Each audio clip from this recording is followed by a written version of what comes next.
April 70th, 70 AD. Jerusalem, the beating heart of Judaism, stands surrounded by 60,000 Roman legionaries who've been ordered to erase it from existence. Inside the walls, 600,000 civilians and 25,000 Zealot fighters prepare for what will become the most catastrophic siege in ancient history. By September, over 1 million people will be dead. The temple will be ash, and the Jewish homeland will cease to exist for nearly 2,000 years. Think about those numbers for a second. 1 million dead in 5 months. That's more than the entire population of Rome itself, wiped out in a single siege. Yet by the end of this video, you'll understand how Rome turned Jerusalem into history's most horrifying example of what happens when you defy an empire. I'm about to reveal 3 things that will change how you see ancient warfare forever. First, the secret reason 3 Jewish factions fought each other while Romans built siege ramps outside their walls.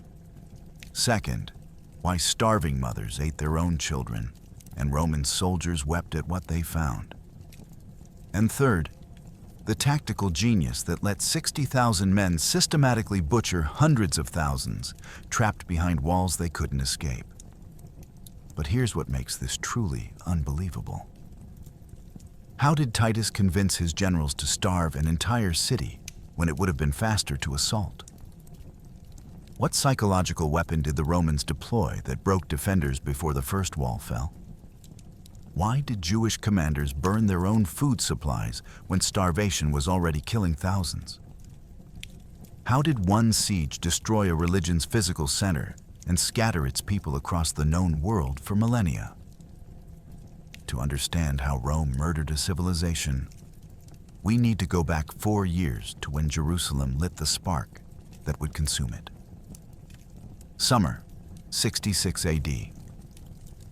The Roman procurator Gessius Florus marched into Jerusalem and did something that would cost over 1 million lives. He seized 17 talents from the temple treasury, claiming it was owed taxes. The Jewish population erupted in riots. Florus responded by unleashing his auxiliary troops on the upper market. 3,600 civilians were massacred in 6 hours, including women and children crucified for the entertainment of Roman soldiers. The Jewish priests tried to calm the situation, begging for peace, promising compliance. But something had broken that couldn't be repaired. Within weeks, Zealot militants had stormed the Antonia fortress, slaughtered the Roman garrison, and declared open rebellion against the most powerful empire on earth. Here's what made Florus's theft so catastrophic. 17 talents represented approximately 1,000 pounds of gold, worth roughly 12 million denarii in contemporary currency. But the money itself wasn't the point. The temple treasury was sacred, held gold donated by Jews across the empire for religious purposes, protected by tradition and Roman law for generations. Every procurator before Florus had understood this boundary. He crossed it deliberately, contemptuously, as if testing how far he could push before something snapped. The Jewish response was immediate and humiliating. Mocking crowds followed Florus's soldiers through Jerusalem's streets, some sarcastically passing around collection baskets for the poor procurator who needed money. Florus, enraged by the mockery, demanded the city's leaders hand over the ringleaders. When they refused, claiming they couldn't identify individuals from crowds of thousands, Florus made a decision that transformed protest into revolution. He unleashed his auxiliary cohorts, Syrian and Samaritan troops who harbored deep hatred for Jews, on the upper market district at approximately 10 a.m. on a Sabbath morning when families were gathered for prayer. The auxiliaries didn't arrest anyone. They slaughtered. Old men were cut down in their doorways. Women were dragged from homes and butchered in the streets. Children were trampled by cavalry charges through narrow alleys. The killing lasted until 4 p.m. 3,600 dead. The soldiers crucified captured ringleaders outside the city gates, nailing even Roman citizens to crosses without trial, a violation of Roman law so egregious that it would later be cited as evidence of Florus's incompetence. But here's where the situation spiraled beyond control.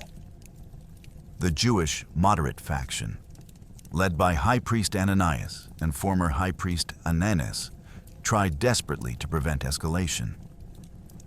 They paid Florus an indemnity. They agreed to welcome 2 Roman cohorts entering Jerusalem for reinforcement. They even convinced the population to line the streets and greet the incoming soldiers peacefully, despite the massacre 48 hours earlier. The Roman cohorts marched into Jerusalem on May 17th, 66 AD. The crowds, following their leaders' instructions, remained silent, not welcoming, but not hostile. The Roman tribune interpreted this silence as disrespect. He ordered his troops to clear the streets with force. More civilians died. The crowd erupted. Jewish militants attacked the Roman column. Fighting spread throughout the city. By nightfall, the Roman reinforcements had retreated to Herod's palace under siege, and Zealot fighters controlled the Temple Mount. Within 72 hours, the Zealots had stormed the Antonia fortress, killed every Roman soldier inside, and seized the weapons cache. Moderate Jewish leaders watched in horror as events they'd tried to prevent consumed their city. The militants had crossed a line that couldn't be uncrossed. They'd killed Roman soldiers. They'd seized Roman property. They'd declared, through actions, if not words, that Jerusalem would no longer submit to imperial authority. And in Rome, 2,000 miles away, Emperor Nero was about to receive news that would seal Jerusalem's fate. Emperor Nero received news of the Jewish revolt in his palace at Rome, and his response was methodical, calculated, and absolutely terrifying. He dispatched Vespasian, his most experienced general, with explicit orders that left no room for interpretation. Not suppression, extermination. Not occupation, obliteration.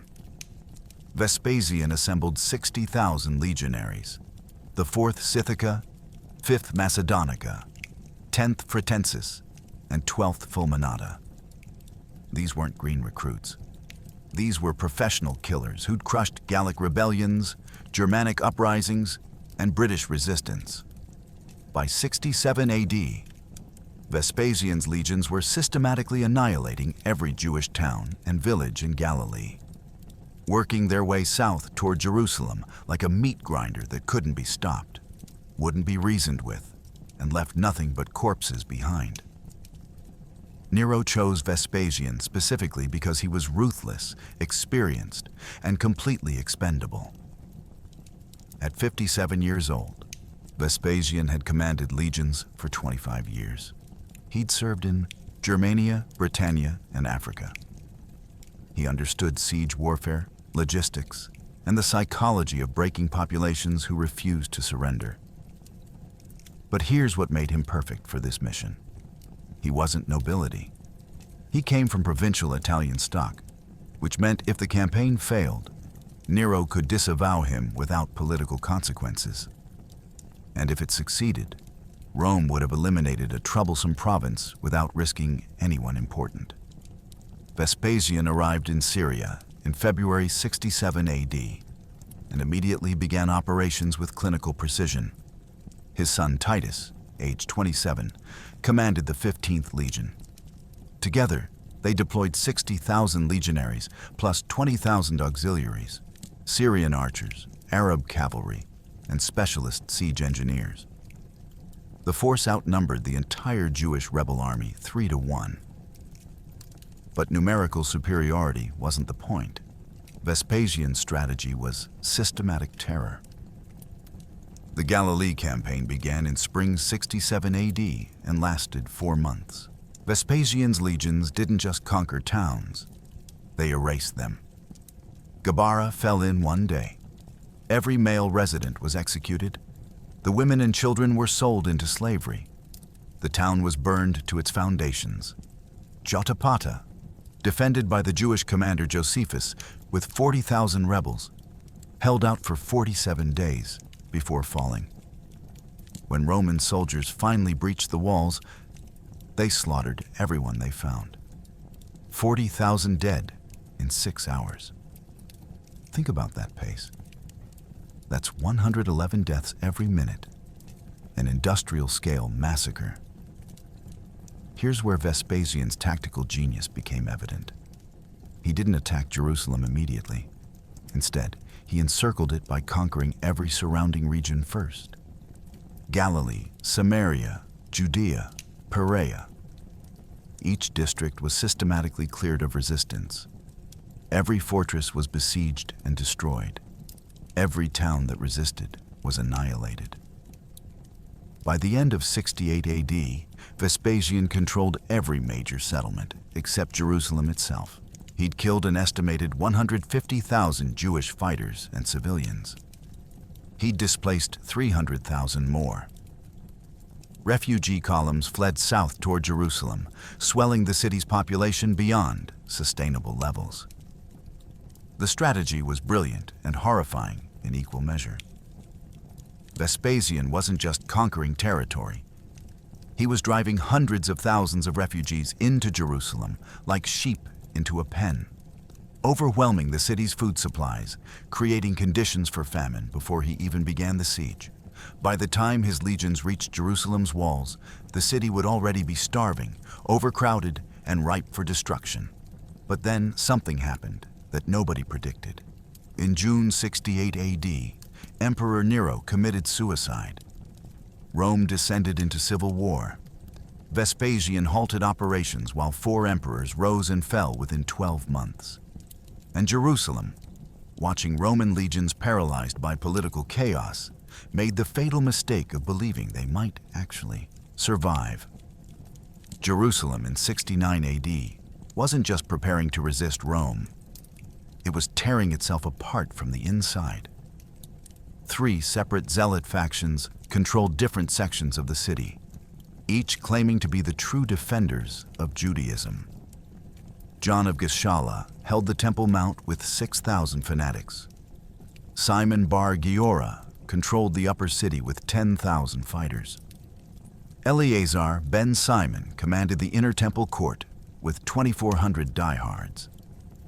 And these 3 groups, they hated each other more than they hated Rome.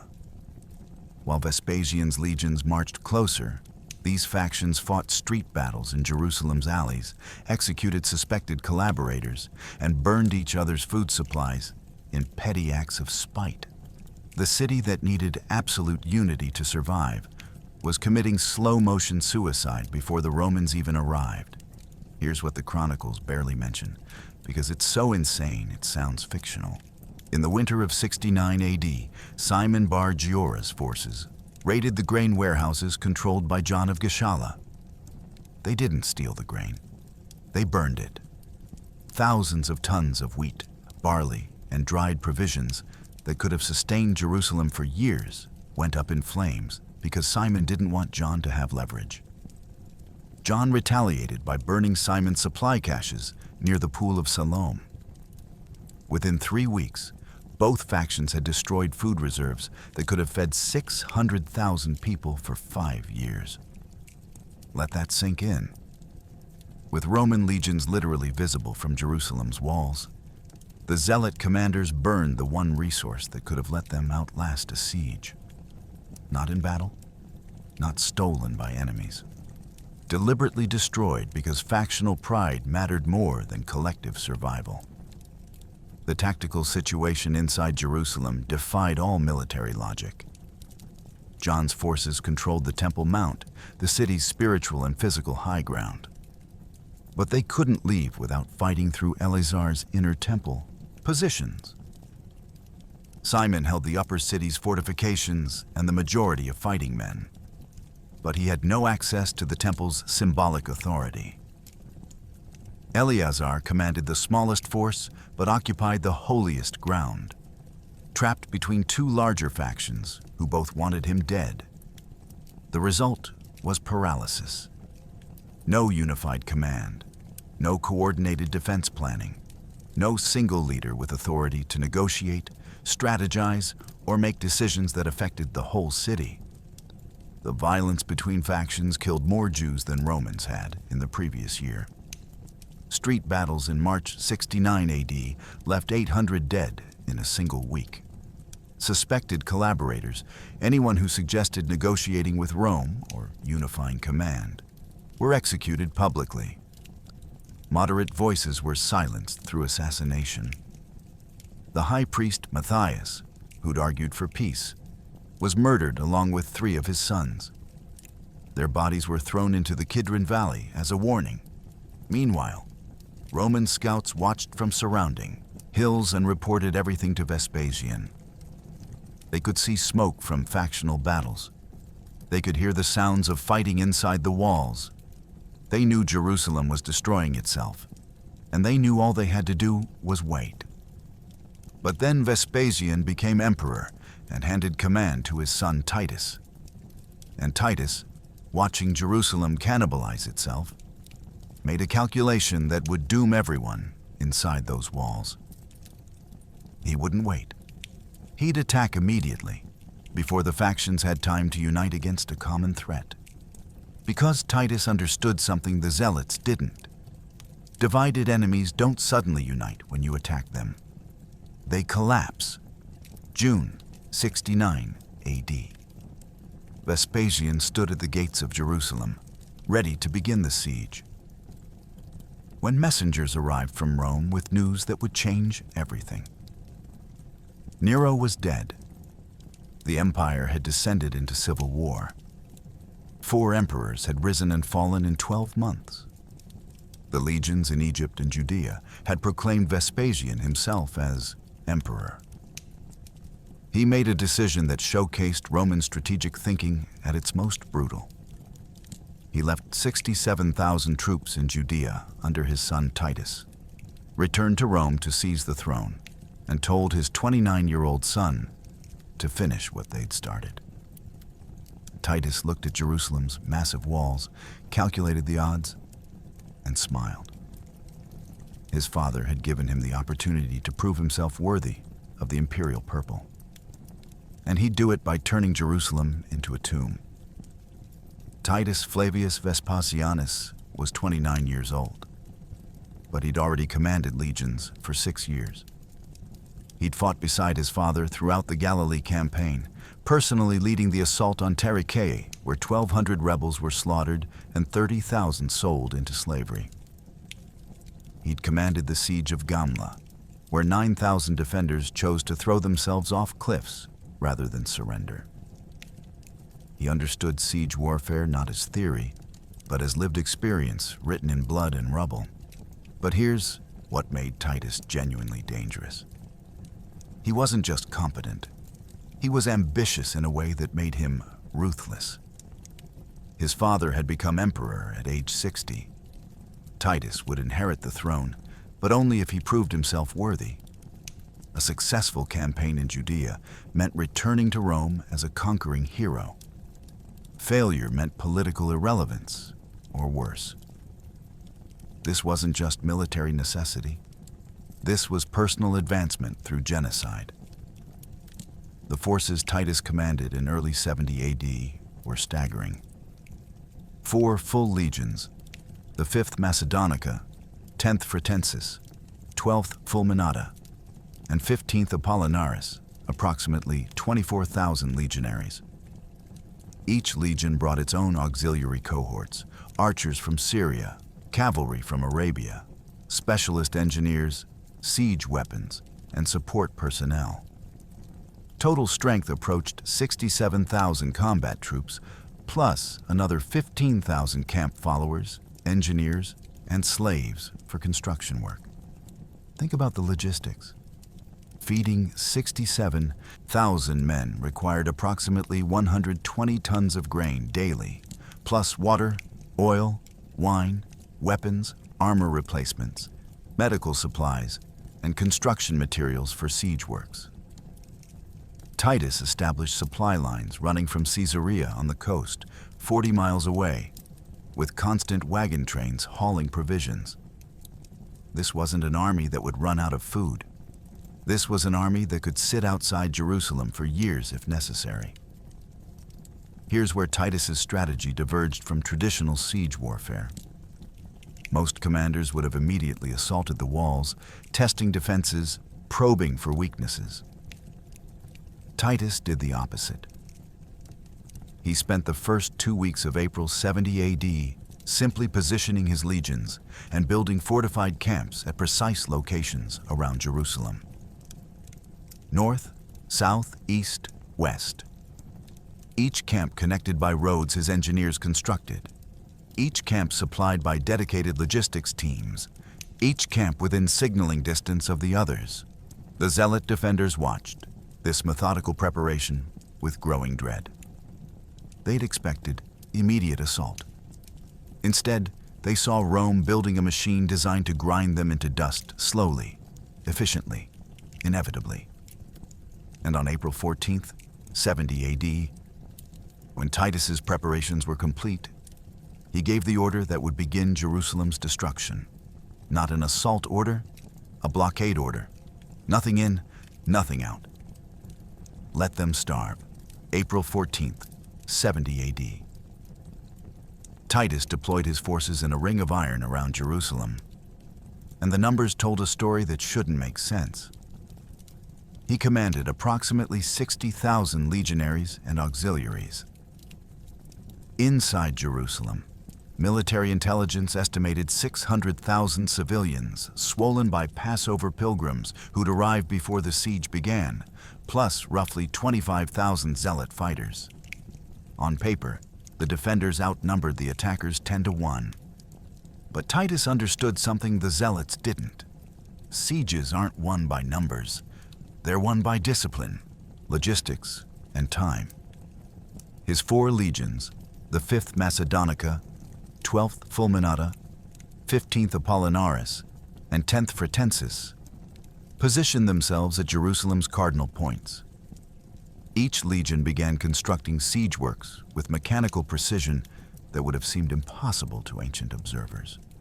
Within 2 weeks, they'd built a circumvallation wall stretching nearly 5 miles, studded with watchtowers and fortified camps, sealing Jerusalem inside a noose that would only tighten. The 5th Macedonica, commanded by Titus's legate Marcus Ulpius Trajanus, took position on Jerusalem's western approaches near the towers of Hippicus, Phaedile, and Mariamne. These were Herod's massive defensive structures, the strongest points in Jerusalem's fortifications. The 5th would face them directly. The 12th Fulminati positioned north of the city near the suburb of Bezetha, where the walls were newest but incomplete. The 15th Apollinaris deployed east, overlooking the Kidron Valley, the Mount of Olives. The 10th Fretensis, Titus's most experienced legion, took the southern approach facing Mount Zion and the lower city. Each legion established a fortified camp following identical specifications. Square layout, 4 gates, earthwork ramparts topped with wooden palisades, internal grid of streets allowing rapid troop movement. Within 72 hours, 4 miniature fortresses surrounded Jerusalem, each capable of independent operation, each positioned to support the others. The coordination was breathtaking. 60,000 men moving with synchronized precision, every soldier knowing exactly where to dig, where to build, where to position defenses. But here's what made this deployment genuinely revolutionary. Titus didn't just position his legions, he connected them. Roman engineers began constructing a continuous wall encircling Jerusalem's entire perimeter. Not a simple earthwork, a fortified barrier 10 feet high with watchtowers every 100 yards and 13 fortified gates at strategic intervals. The construction required moving hundreds of thousands of cubic feet of earth and stone. Think about that scale. 5 miles of wall, 10 feet high, built in 14 days by soldiers who were simultaneously maintaining siege operations, guarding against sorties, and preparing assault equipment. The numbers defied belief. Approximately 45,000 soldiers working in shifts, moving earth, cutting timber, quarrying stone, building towers. Each legionary carried construction tools as standard equipment: picks, shovels, axes. Roman military doctrine treated every soldier as both warrior and engineer. By April 28th, the circumvallation was complete. Jerusalem was sealed. No escape, no resupply, no reinforcements. From Jerusalem's walls, Zealot commanders watched the ring close around them and understood what they were facing. This wasn't an army preparing for assault. This was an execution chamber being methodically assembled. Every tower that went up, every section of wall completed, tightened the noose. Defenders attempted sorties, desperate attacks to disrupt construction. Roman cohorts crushed them with mechanical efficiency. 300 zealots died in a failed assault on April 22nd. Their bodies were crucified along the circumvallation as a warning. Inside Jerusalem, 625,000 people looked at their walls, their water supplies, their diminishing food stores, and began calculating survival. How long could they last? Months? Weeks? But they were asking the wrong question, because Titus wasn't planning to starve them out. He was planning to break through 3 separate wall systems, each more formidable than anything his legions had ever faced, and slaughter everyone inside. And Jerusalem's defenders had no idea what was coming. Jerusalem's defenses were among the most formidable in the ancient world, and Titus knew he'd have to breach them systematically or watch his army bleed to death against stone. The first wall, outermost and oldest, enclosed the lower city and ran along the Kidron Valley's edge. 40 feet high in places, studded with 90 towers, built by generations of Jewish kings who'd learned from Babylonian sieges and Persian assaults. The second wall was newer, taller, protecting the commercial districts and wealthy quarters. Its 60 towers manned by Zealot archers who'd been stockpiling ammunition for 3 years. And then the third wall, Agrippa's masterwork, defending the northernmost sections, still incomplete but already imposing. Each wall represented weeks of fighting, thousands of casualties, and engineering challenges that would test Rome's siege expertise to its absolute limit. But Titus had brought something Jerusalem had never seen before: siege artillery that could hurl half-ton stones through any wall ever built. The first wall's construction revealed centuries of accumulated defensive knowledge. Limestone, blocks, each weighing between 2 and 3 tons, fitted together without mortar in some sections, cemented with lime plaster in others. The wall's thickness varied from 12 to 18 feet, wide enough that defenders could move along the top walkways in formation. The 90 towers protruded outward from the wall's face, allowing defenders to rain projectiles on attackers from multiple angles. Each tower rose 50 to 60 feet, topped with wooden platforms where archers and stone throwers positioned themselves. Approximately 5,000 Zealot fighters manned the first wall's defenses, positioned every 15 feet along its length, backed by reserve forces who could respond to breaches. The second wall was newer, built within the previous century, incorporating lessons from Roman siege techniques observed in Gaul and Germania. Height increased to 50 feet in critical sections. The 60 towers were spaced closer together, every 100 feet instead of every 150. The wall enclosed Jerusalem's commercial heart. The markets, wealthy residential districts, and water cisterns that supplied the upper city. Losing this wall meant losing access to stored water and food supplies concentrated in the prosperous quarters. 8,000 defenders held these positions. But here's where Jerusalem's defenses became genuinely extraordinary. The third wall, begun by Herod Agrippa 20 years earlier and never completed, stood 70 feet tall at its highest points. Think about that measurement. 70 feet. That's a 7-story building made of stone. The towers reached 90 feet, higher than anything Rome had faced in previous campaigns. The wall's thickness approached 25 feet in sections, requiring siege rams to penetrate 25 feet of solid limestone before creating a breach wide enough for assault troops. The numbers were staggering. Approximately 22,000 defenders spread across 3 concentric walls, 210 towers total, controlling elevated firing positions with stockpiled ammunition, including stones, arrows, javelins, burning pitch, and improvised projectiles. The Zealot commanders had prepared for this siege for 3 years, building reserves, training troops, reinforcing weak points identified from studying Roman tactics. But Titus's siege train negated every defensive advantage. He'd brought 40 ballista, massive crossbow-like weapons mounted on wheeled platforms that fired 4-foot iron-tipped bolts, capable of punching through armor, shields, and men simultaneously. Effective range, 400 yards. Rate of fire, 1 bolt every 90 seconds per weapon. Each bolt could kill 3 men if they were lined up. He'd brought 60 onagers, catapults using twisted rope and wooden arms to hurl stones weighing between 60 and 600 pounds. Range, 300 yards. Impact force, enough to shatter limestone blocks and collapse tower sections. The mathematics were brutal. 100 siege weapons firing continuously could deliver 40 projectiles per minute into Jerusalem's walls. 2,400 impacts per hour. 17,000 impacts per 12-hour bombardment day. On May 7th, 70 AD, Titus gave the order. The ballista crews loaded their weapons. The onager teams positioned their artillery. And Jerusalem's defenders, watching from the walls, saw Roman siege engines roll into position and understood that everything they'd built was about to be systematically destroyed.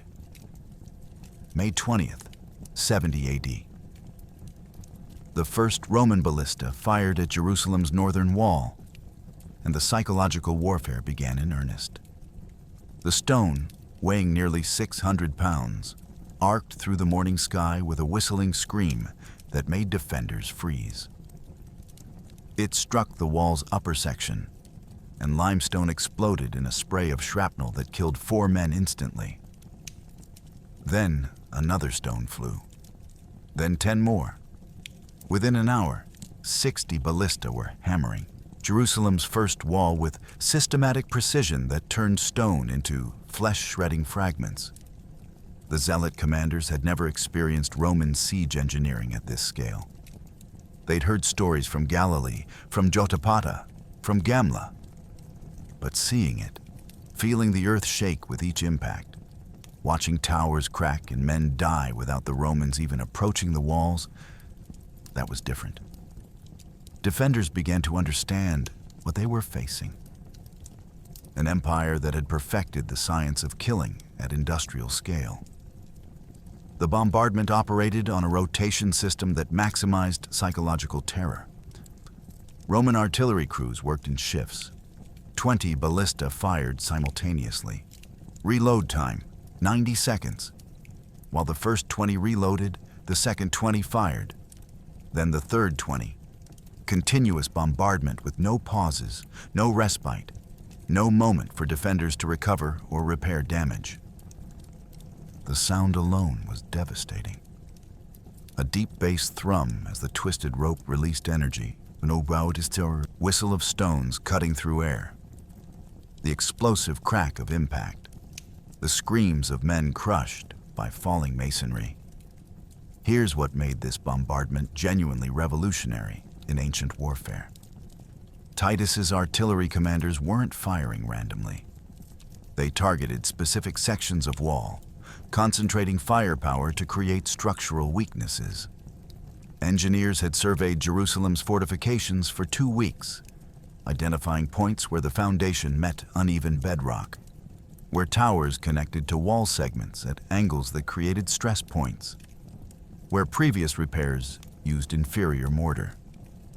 Every stone was aimed with calculated precision. The casualty rate shocked even Roman observers. In the first 6 hours of bombardment, approximately 240 defenders died. Not from assault, not from close combat, from stones thrown by machines 300 yards away.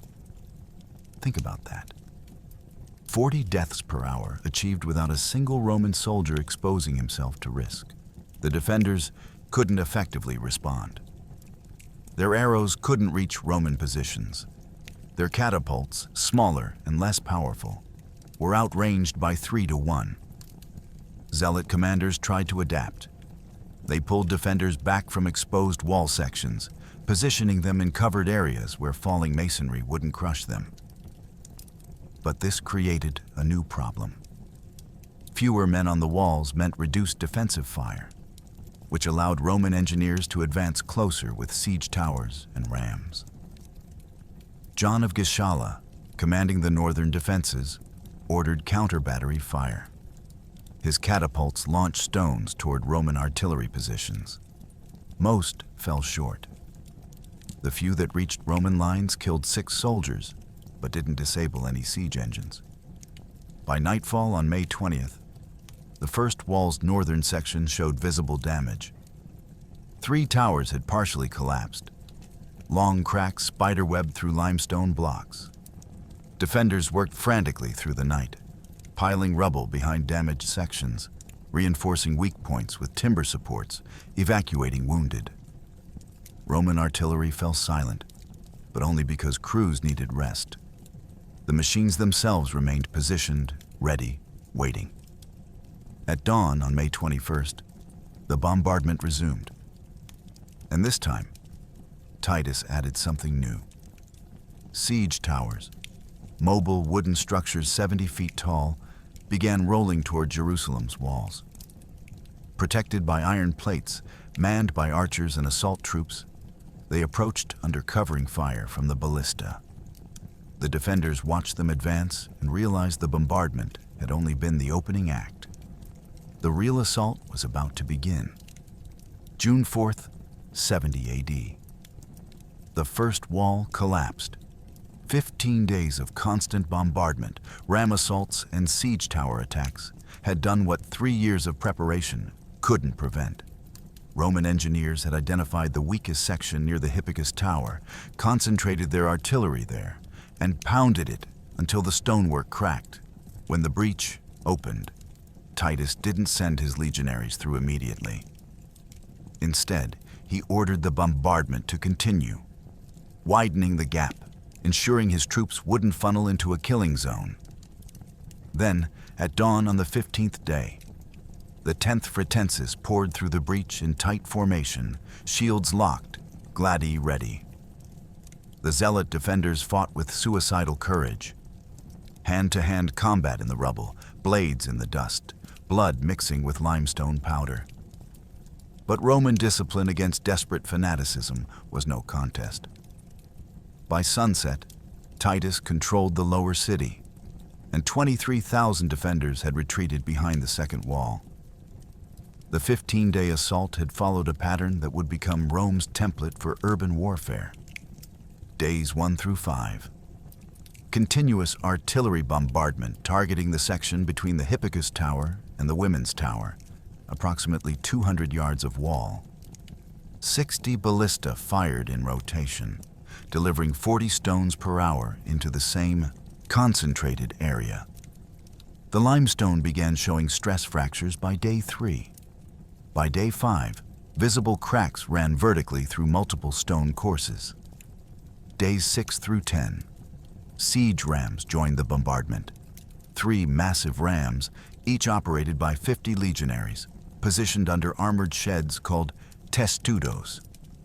The rams weighed 6 tons each, bronze-headed oak beams suspended from timber frames by chains. The rhythm was methodical.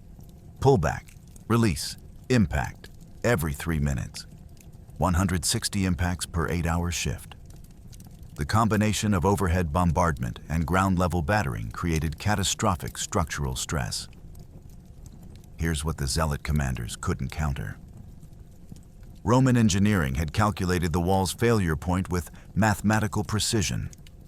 They knew that concentrated force on a 50-foot section would create a breach faster than dispersed attacks across 200 yards.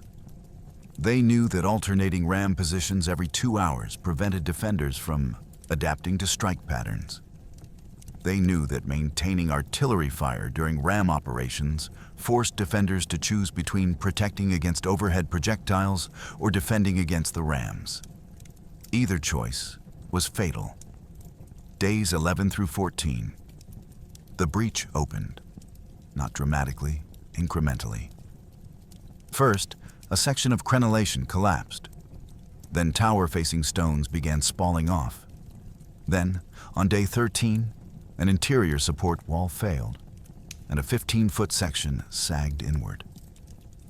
Zealot engineers worked frantically, piling rubble, building secondary walls behind the breach.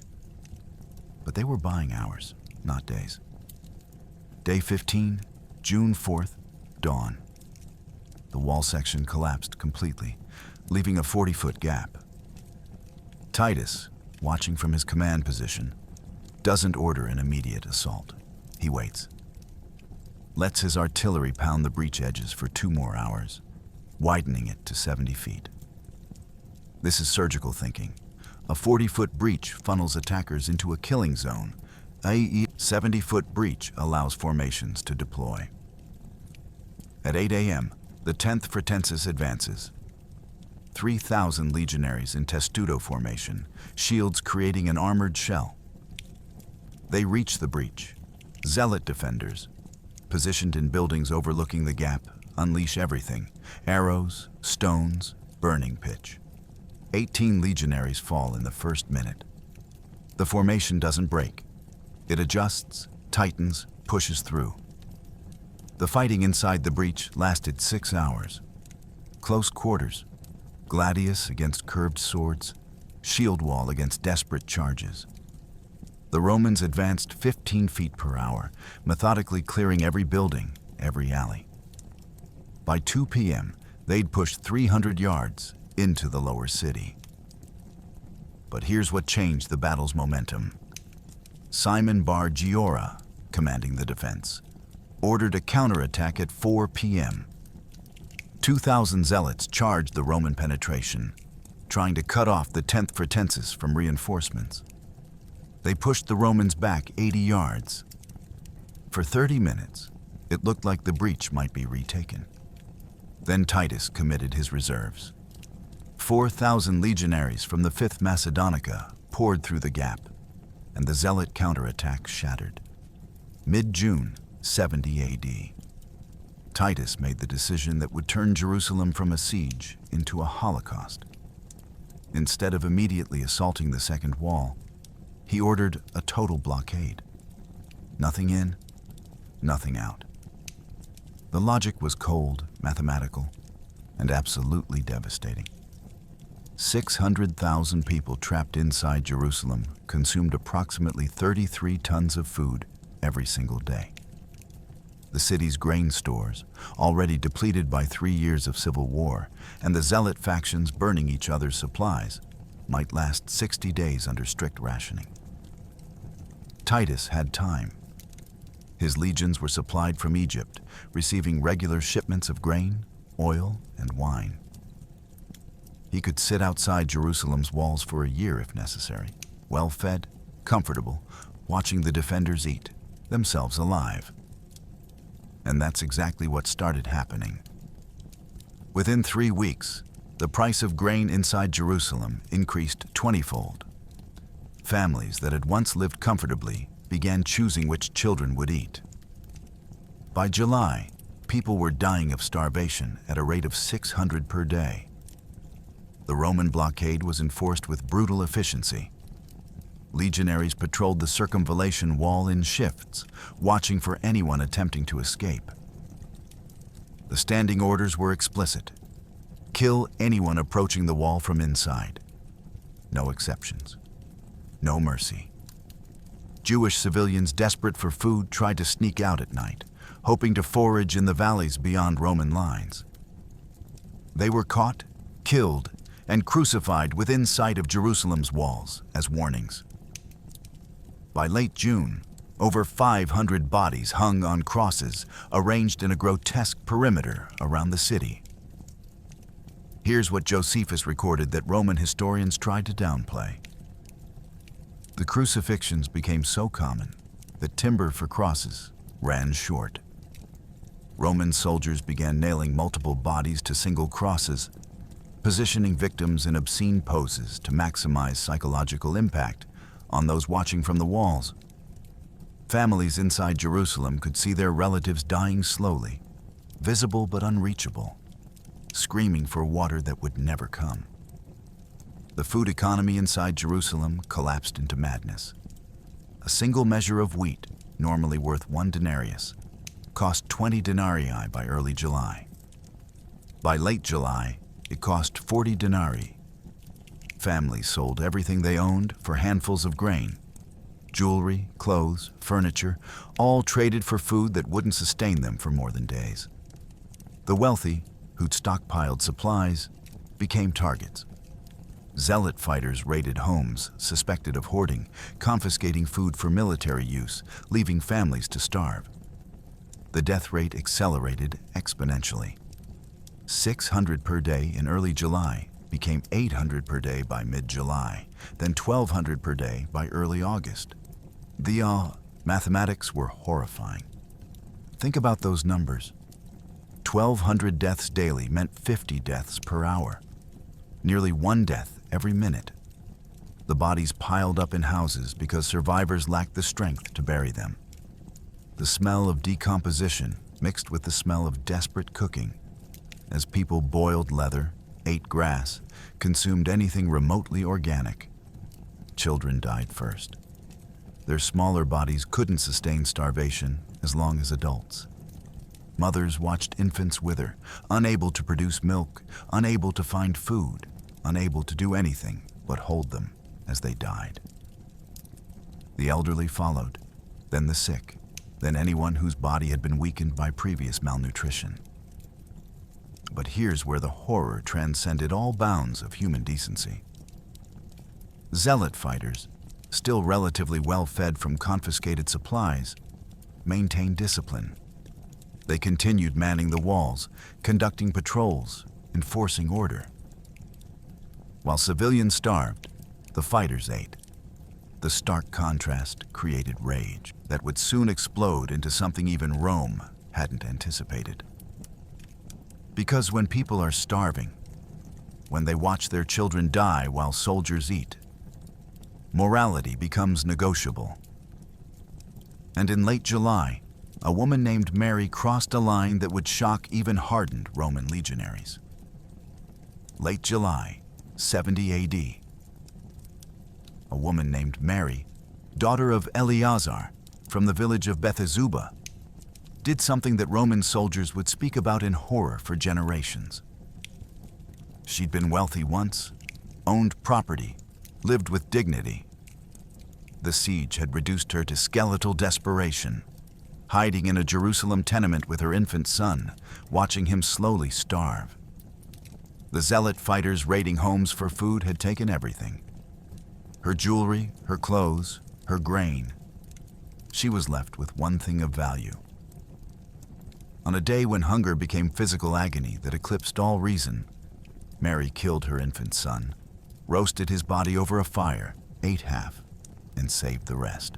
When Zealot fighters broke into her home hours, later, drawn by the smell of cooked meat, she offered them the remaining portion. The fighters vomited and fled, spreading word throughout Jerusalem that humanity itself had broken. Josephus, witnessing events from the Roman camp, wrote that even the battle-hardened legionaries wept when they heard what starvation had driven people to. Mary's story wasn't unique in its desperation. It was unique only because Josephus recorded it. By late July, Jerusalem's daily death toll from starvation had reached 1,500 per day. Let that number sink in. 1,500 human beings dying every 24 hours from hunger. That's 63 deaths per hour, more than one death every minute. Bodies lay in streets because survivors lacked the strength to move them. Entire families died together in their homes, discovered days later when the smell became overwhelming. Here's what the chronicles rarely emphasize. The starvation didn't affect everyone equally. The Zealot fighters maintained access to confiscated food supplies. They remained functional, armed, dangerous. The civilian population bore the full weight of famine. This created a two-tier society inside Jerusalem's walls: armed men who ate and unarmed families who starved. The resentment was explosive but useless. Starving civilians couldn't rebel against armed fighters. They could only die quietly or desperately.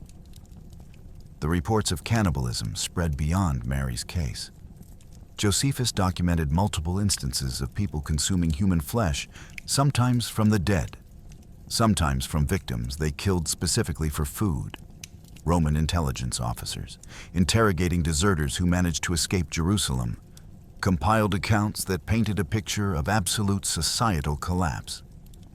Families turning on each other, parents abandoning children, children killing parents for hidden food. Every moral boundary that held civilization together was dissolving. When news of Mary's act reached Titus's command tent, his response revealed something unexpected. He called his senior officers together and reportedly said, "I am not responsible for this. They brought this upon themselves." But witnesses noted he looked shaken. Roman soldiers who'd crucified thousands, who'd burned cities, who'd slaughtered civilians without hesitation, were disturbed by what starvation had created inside Jerusalem. The psychological impact on the Zealot defenders was devastating. Fighters who'd maintained discipline through bombardment, who'd held their positions through assaults, began showing cracks. Some deserted, attempting to flee to Roman lines, despite knowing they'd likely be killed.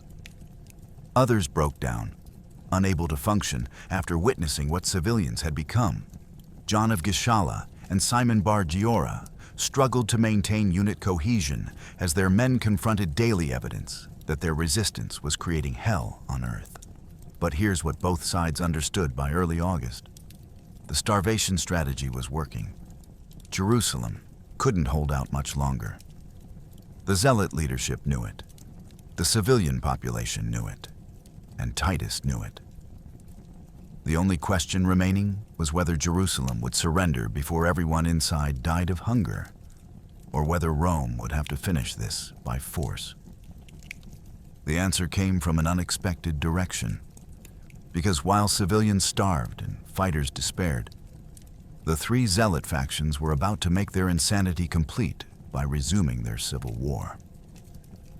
August 1st, 70 AD. While 600,000 civilians starved inside Jerusalem, the three Zealot factions continued their insane civil war. John of Gischala accused Simon Bar Giora of hoarding grain. Simon's forces attacked the Temple Mount, fighting John's men in the sacred courtyards where priests had once offered sacrifices. The battle lasted 6 hours. 800 fighters died, not Romans. Jews killing Jews while the legions watched from siege towers and laughed. Eleazar ben Simon, controlling the inner temple, tried to mediate, but both factions accused him of treachery. His own followers began defecting to Simon's forces. By mid-August, effective Zealot fighting strength had dropped from 25,000 to fewer than 18,000, not because Romans killed them, but because they'd slaughtered each other or died from starvation. Titus didn't need to assault the second wall. He just needed to wait for Jerusalem to murder itself.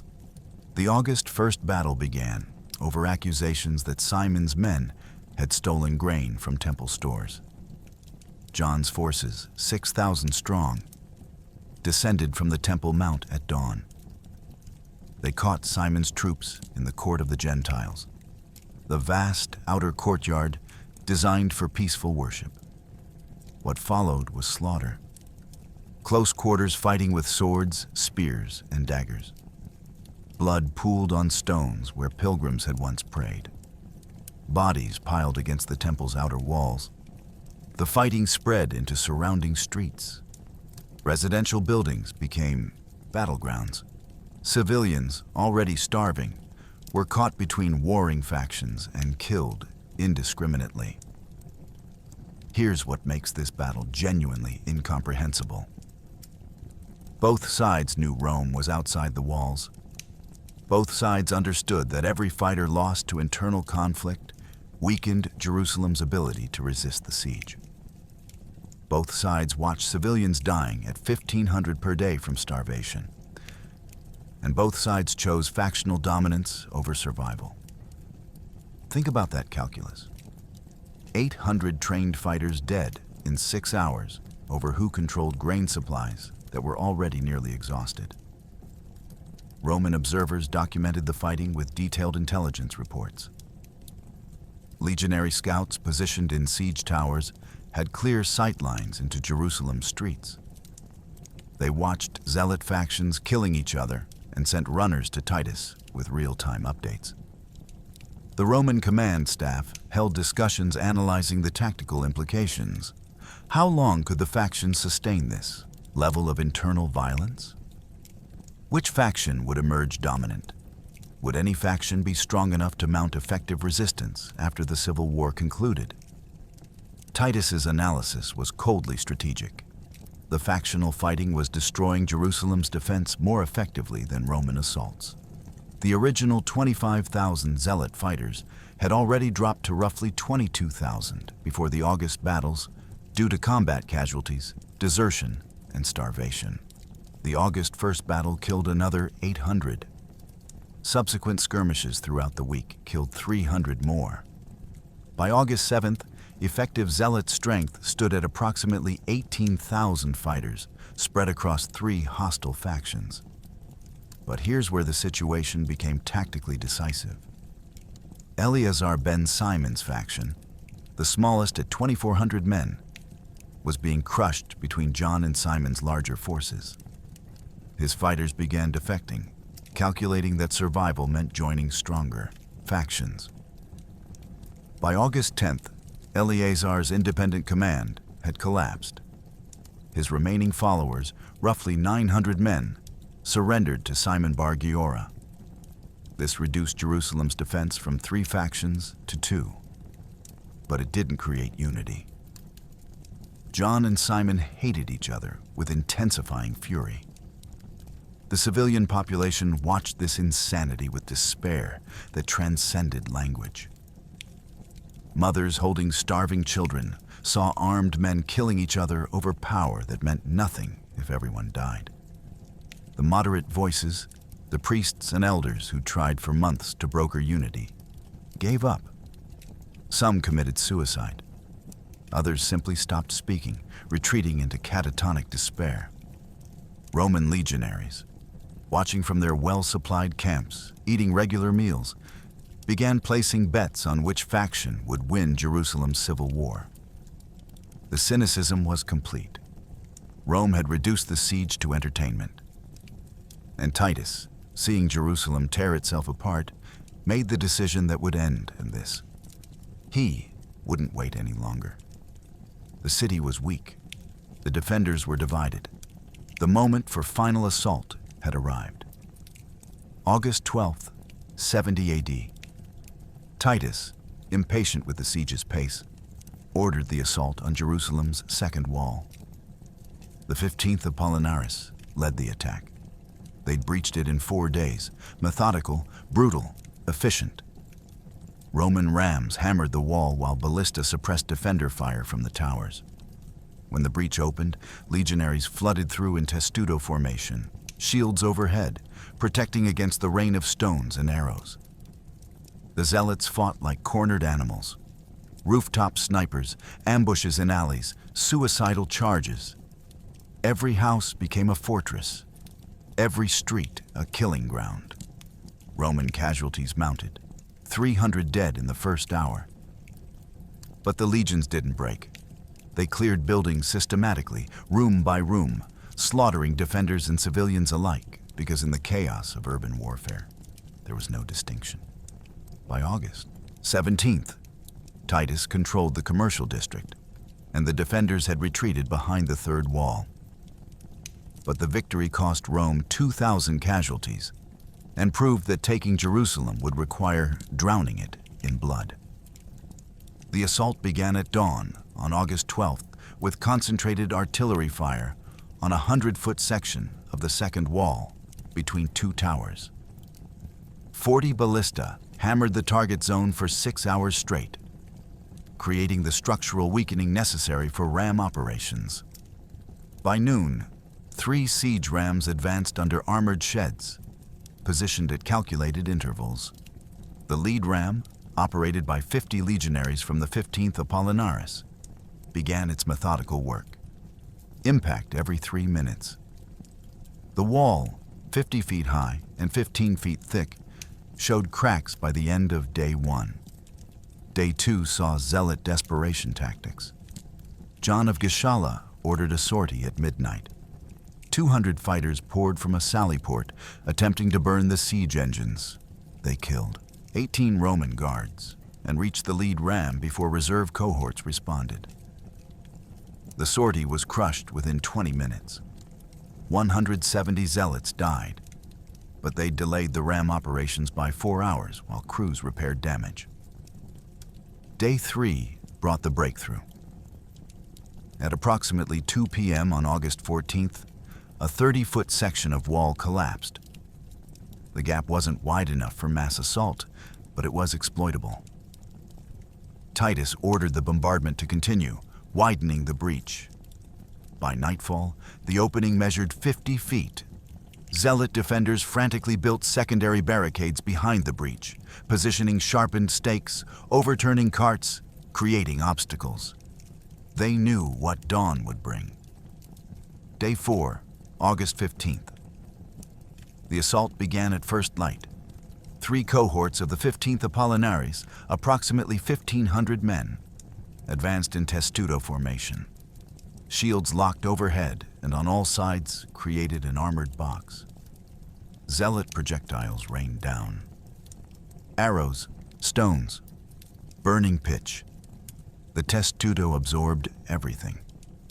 When the formation reached the breach, it dissolved into individual combat units optimized for urban fighting. 10-man squads, each with a specific building to clear. Here's where the casualty rate exploded. Urban warfare negated every Roman tactical advantage. Narrow streets prevented formation fighting. Rooftop positions gave defenders elevation. Ambushes from side alleys caught legionaries exposed. In the first hour of urban combat, 300 Romans died. Think about that rate. 300 casualties in 60 minutes. 5 deaths per minute. The 15th Apollinaris had never experienced losses at this pace. But Roman doctrine adapted. Centurions ordered systematic building clearance, fire arrows into upper floors, wait for defenders to flee or burn, storm ground floors with overlapping shield coverage, kill everyone inside, move to the next building. The pace was grinding but effective. By day's end, the Romans controlled 3 city blocks. The fighting continued for 3 more days. August 16th through August 17th saw room-to-room butchery that would haunt survivors for decades. Legionaries kicked down doors, cleared rooms with gladius and pilum, showed no mercy to anyone encountered. Zealot defenders sold every yard at maximum cost. Final tally: 2,000 Roman casualties, 4,000 zealots, and an unknown number of civilians dead. By sunset August 17th, Titus stood in Jerusalem's commercial heart and looked toward the third wall, the final barrier.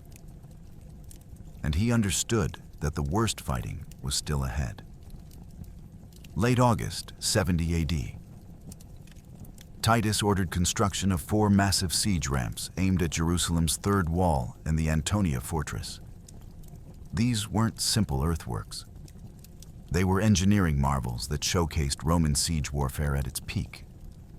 Each ramp rose over 75 feet, built from timber, stone, and earth, reinforced with iron plates to resist fire arrows.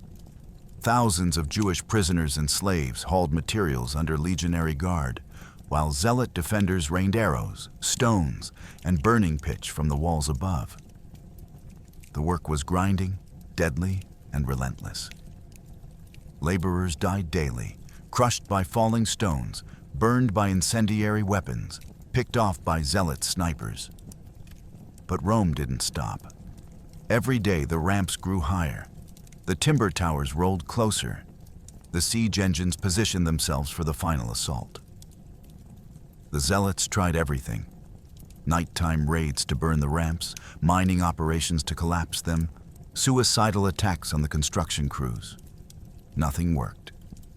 By early September, the ramps touched Jerusalem's walls, and Rome was ready to end this. The scale of construction defied imagination.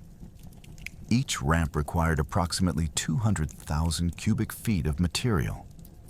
Timber, harvested from forests 20 miles away and hauled by wagon trains. Stone, quarried from nearby hills. Earth, excavated and compacted in layers. 4 ramps meant 800,000 cubic feet of material moved by human labor over 17 days. The workforce consisted of 6,000 Jewish prisoners captured during the Second Wall Assault, 3,000 slaves purchased from regional markets, and 4,000 legionaries rotating through construction duty. The death toll was staggering. Roman engineers calculated that approximately 20 laborers died per day per ramp during the construction period. 80 deaths daily. Over 17 days, that's 1,360 laborers killed. Think about that casualty rate. Rome considered 1,300 dead workers an acceptable cost for siege infrastructure. The bodies weren't buried with ceremony. They were dumped in mass graves beyond the circumvallation wall, marked with nothing, remembered by no one. Here's what made the ramp construction genuinely brilliant. Roman engineers didn't build straight inclines. They constructed switchback ramps that allowed siege towers to approach at controlled angles, reducing the vulnerability to defensive fire. The ramp's foundations were reinforced with logs driven 15 feet into bedrock, preventing subsidence or collapse. The surfaces were paved with wooden planks treated with flame-retardant compounds, negating fire arrow effectiveness. The Zealots understood these ramps meant death. On August 28th, John of Gischala ordered a desperate countermeasure. His engineers began mining operations, digging tunnels under the northern ramp's foundation, planning to collapse it through underground demolition. They worked in shifts, excavating silently at night, shoring tunnels with timber supports they'd burn when ready. But Roman counterintelligence discovered the mining operation on September 1st. A Jewish deserter promised his life in exchange for information, revealed the tunnel locations. Titus ordered immediate countermines. Roman engineers dug intercepting tunnels, broke into the Zealot excavations, and slaughtered the mining crews underground. Hand-to-hand combat in darkness, in spaces too narrow for sword swings, using daggers and bare hands. 47 Zealot miners died in those tunnels. Their bodies were left to rot, sealing the passages with decomposing flesh. By September 4th, all 4 ramps were complete. Siege towers, 75 feet tall, began their final approach. And defenders watching from Jerusalem's third wall understood with absolute clarity that the final assault was hours away. September 5th, 70 AD. The Antonia fortress fell after 17 days of brutal close-quarters combat that left 3,000 Romans and 8,000 Zealots dead. Titus now controlled the elevated position overlooking the Temple Mount. Judaism's holiest site, where the Temple of Solomon stood gleaming in white marble and gold. He called a war council. His generals urged immediate assault. Burn it, destroy it. Make an example that would echo through history. But Titus hesitated. Destroying the temple would radicalize every Jew in the empire, create martyrs, potentially spark new rebellions. He gave explicit orders to preserve the structure, but discipline collapsed in the chaos of urban warfare. On September 10th, during an assault on the temple courts, a Roman soldier threw a burning brand through a golden window. The interior caught fire. Timber supports ignited. Within an hour, the entire temple was an inferno.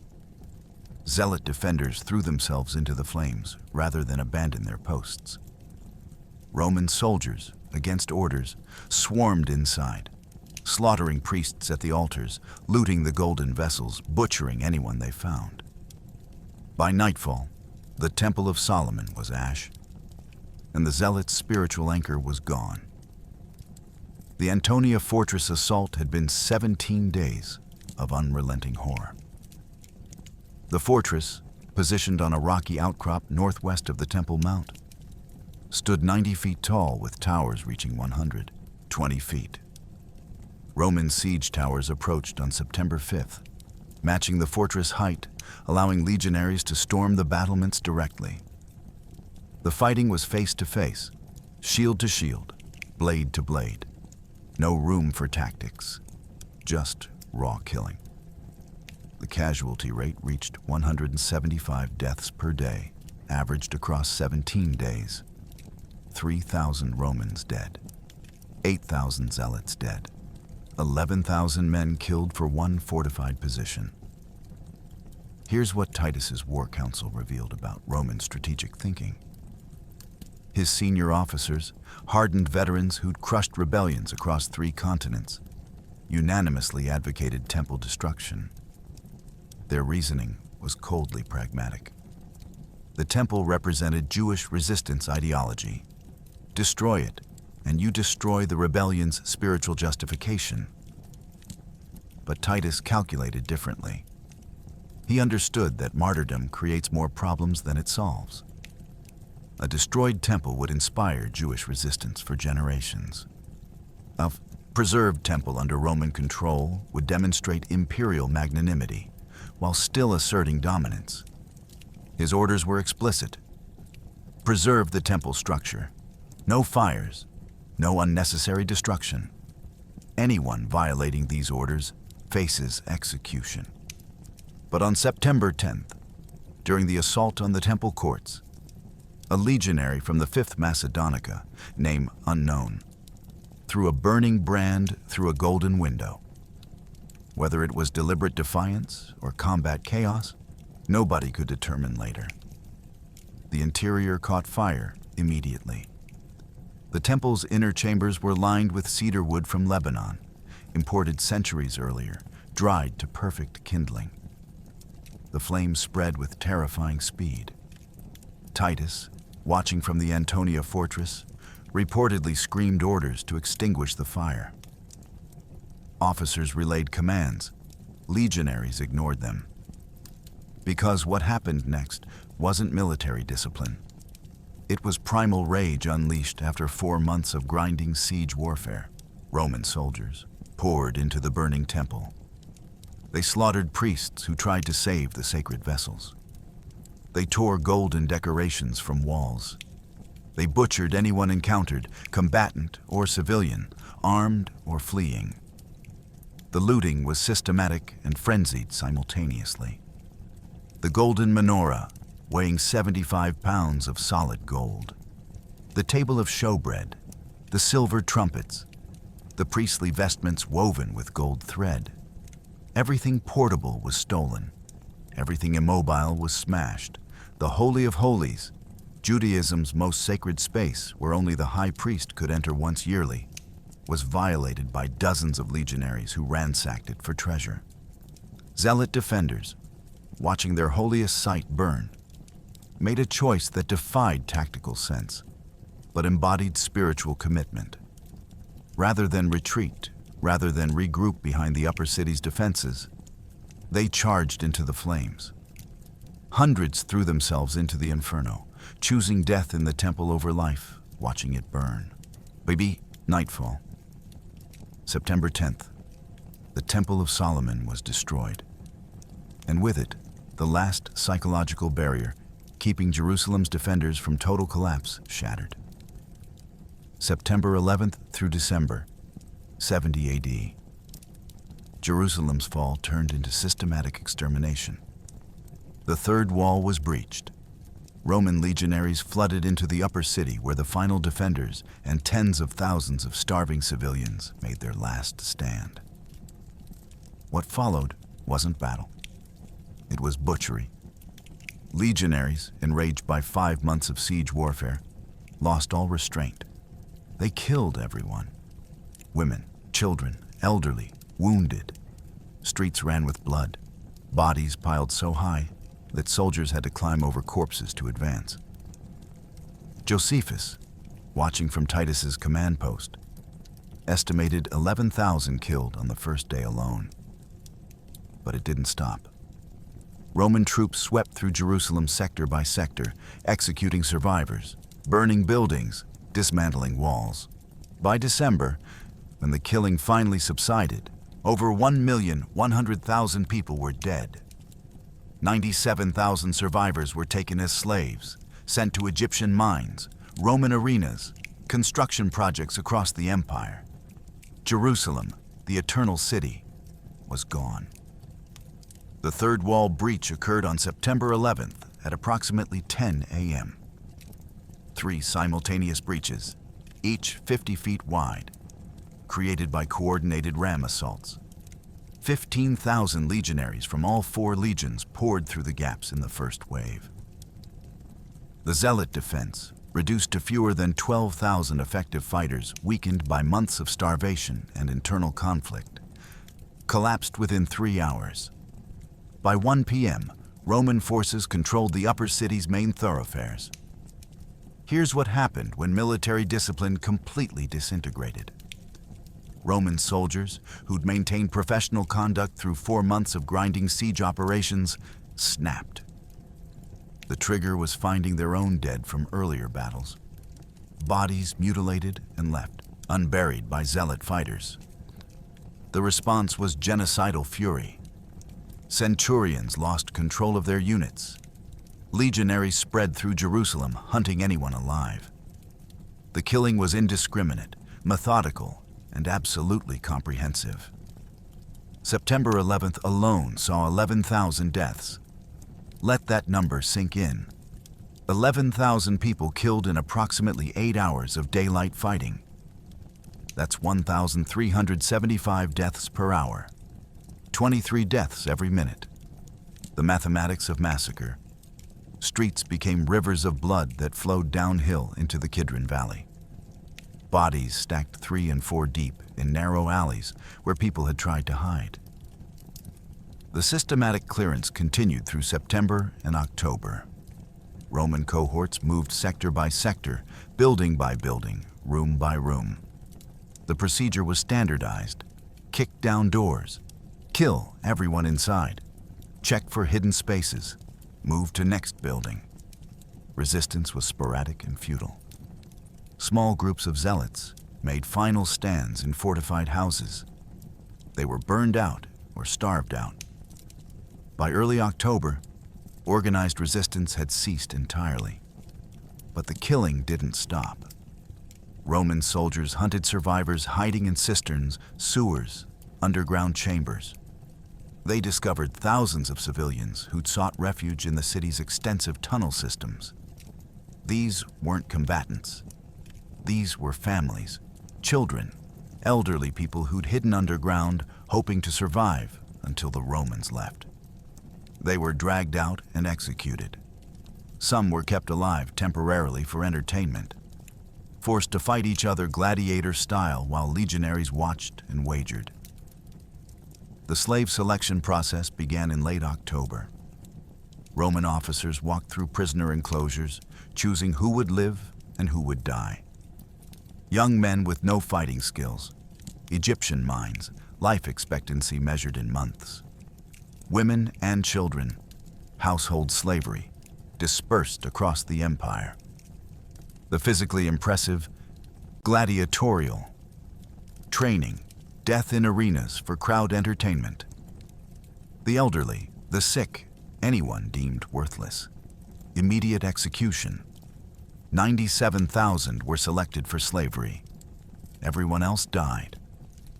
The final death toll, calculated by Josephus from Roman military records and his own observations, reached 1,100,000. Over 1 million people dead in 5 months. The largest single-city death toll in ancient history. But Titus wasn't finished, because killing everyone wasn't enough. He needed to erase Jerusalem from existence. December 70 AD through 71 AD. Titus ordered Jerusalem's systematic destruction, not just military demolition, erasure. Legionaries spent months tearing down every building, burning what couldn't be toppled, dismantling the city's aqueducts and cisterns. The Temple Mount was leveled, except for a few foundation stones. The walls were reduced to rubble. Gardens were salted.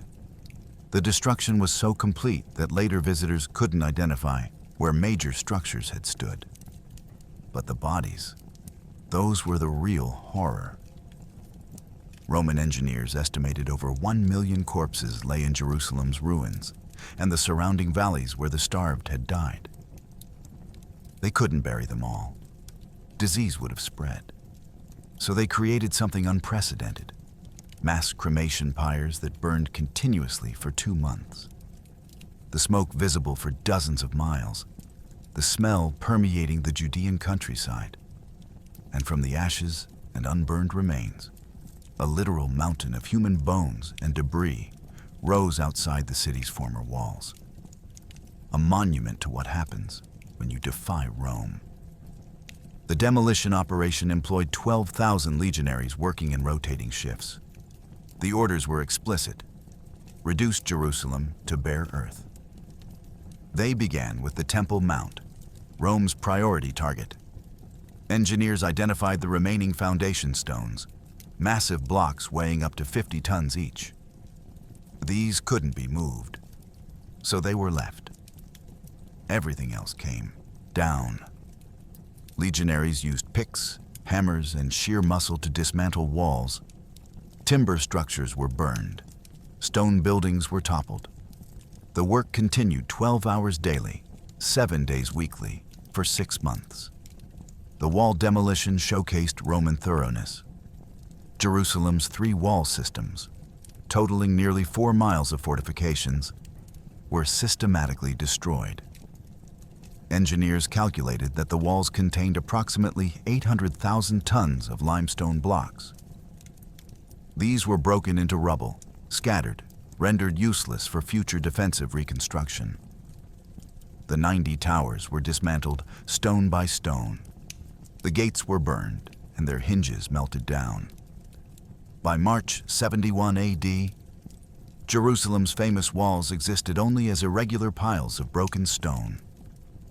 But here's what created the unprecedented horror. Over 1 million corpses lay scattered across Jerusalem and surrounding areas.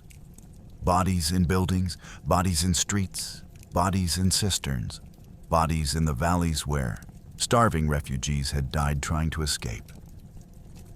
The scale of death created an immediate crisis. If left unburied, plague would spread, potentially killing the Roman occupation forces. Traditional burial was impossible. Digging individual graves for 1 million bodies would take years. Roman engineers proposed mass cremation. Titus approved. Beginning in January 71 AD, legionaries began constructing enormous funeral pyres in the Hinnom Valley, southwest of the former city. Think about the logistics. Cremating 1 million bodies requires approximately 500,000 tons of wood. That's timber from entire forests, hauled by wagon trains from 50 miles away. The pyres operated continuously for 8 weeks. At any given time, 20 separate fires burned, each consuming hundreds of bodies. The cremation process was horrifyingly efficient. Bodies were stacked, wood was layered between corpses, oil was poured, fires were lit. The burning took 6 to 8 hours per pyre. Then, workers raked through the ashes, pulled out unburned bones, stacked them separately, and built the next pyre. The smoke was visible from Jerusalem's ruins, from the Dead Sea 20 miles east, from Bethlehem 5 miles south. A permanent black column rising into the sky, marking where a civilization was being reduced to ash. The smell, witnesses reported, made men vomit at half a mile distance. Burned flesh, charred bone, death at industrial scale. And from the ashes and incomplete remains, a mountain grew. Roman laborers, mostly slaves and prisoners, piled the debris into a massive mound. Bones, ash, partially burned bodies, rubble from demolished buildings, all mixed together. By April 71 AD, the mound stood 40 feet high, 200 feet in diameter, a monument built from human remains. Titus stood atop that mountain in May 71 AD and looked at what remained of Jerusalem. Nothing, just scattered rubble and ash, and he knew this would be remembered forever. The siege of Jerusalem 70 AD didn't just destroy a city. It ended Jewish political autonomy for nearly 1900 years. The temple, destroyed, would never be rebuilt. Without a temple, temple-based Judaism couldn't function. The religion evolved into rabbinic Judaism, focused on scripture and synagogues instead of animal sacrifice and priestly ritual. The Jewish population, scattered across the Roman Empire as slaves and refugees, formed diaspora communities in Alexandria, Rome, Antioch, and eventually across Europe, North Africa, and Asia. They wouldn't have a homeland again until 1948. The siege also crystallized Roman siege doctrine that would be studied and copied for centuries. Total blockade, systematic starvation, overwhelming engineering superiority, psychological warfare through visible construction of unstoppable siege works. Titus returned to Rome a hero, celebrated with a triumph where Jewish slaves were paraded through streets. His father Vespasian built the Colosseum, funded partially by treasure looted from Jerusalem's temple. And the Arch of Titus, still standing in Rome today, depicts legionaries carrying the temple's golden menorah through cheering crowds. One siege, 1 million dead, and a civilization scattered to the winds for 2 millennia. The 97,000 Jewish survivors became imperial property, distributed across Rome's economic machine. Approximately 40,000 were sent to Egyptian copper mines, where life expectancy averaged 18 months. Another 30,000 were sold in slave markets throughout the eastern Mediterranean, purchased by wealthy Romans, Greek merchants, Syrian landowners. 7,000 were selected for gladiatorial training, reserved for games celebrating Titus's victory. The remaining 20,000 were dispersed to construction projects, including the amphitheater that would become the Colosseum. Think about that diaspora's scale. An entire civilization's surviving. Population scattered across 3 continents within 6 months. Families separated permanently. Children sold to owners hundreds of miles from parents. Communities that had existed for centuries dissolved overnight. The Jewish refugees who escaped before Jerusalem's fall, perhaps 50,000 who'd fled to Egypt, Syria, and Asia Minor during the siege, formed the nucleus of diaspora communities that would preserve Jewish identity for nearly 2,000 years. Here's what the chronicles barely emphasize about Judaism's transformation. The temple's destruction eliminated the priesthood's power base. Without temple sacrifices, priests lost their religious function. Rabbis, teachers of scripture and law, filled the vacuum. The focus shifted from Jerusalem-centered temple worship to portable scripture-based practice that could survive anywhere. Synagogues replaced the temple. Torah study replaced animal sacrifice. This wasn't evolution. This was forced adaptation to genocide. The Roman military impact was equally profound. Every subsequent siege commander studied Jerusalem 70 AD. The methodical approach became doctrine. Circumvallation to prevent escape and resupply. Artillery bombardment to weaken defenses psychologically before physical assault. Siege ramps to overcome height advantages. Systematic starvation to reduce defender capability. The template worked against Masada in 73 AD, against Carthage in previous centuries, against medieval castles a millennium later. Titus's triumph in Rome, June 71 AD, showcased the propaganda value.